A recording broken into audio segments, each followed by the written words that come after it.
Ito yung nakikita mo kung saan saan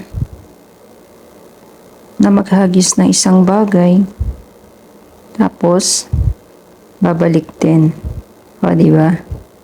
Ganito lang guys, punta ka sa TikTok account mo, pindutin mo yung plus sign.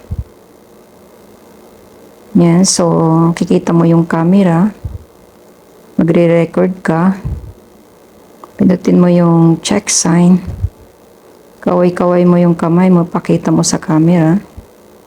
Yan, pindutin mo yung check sign. So magpo-proceed siya sa ibang tampok. Ngayon hanapin mo yung effects at pindutin yung time. So pagka pindot mo ng time, makikita mo yung reverse. Pindutin mo yung reverse. Yan, maglo-loading siya. Then, pag nag-loading na siya, itong bar na nakikita mo na naglalakad siya.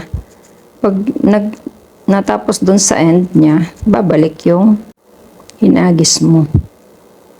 Yan, makikita mo. Basta makikita mo, babalik yung hinagis mo. Yan, ganun lang yung guys. Kadali. Yan. Pag binalik mo, babalik sa'yo. Dahil pinindot mo yung reverse.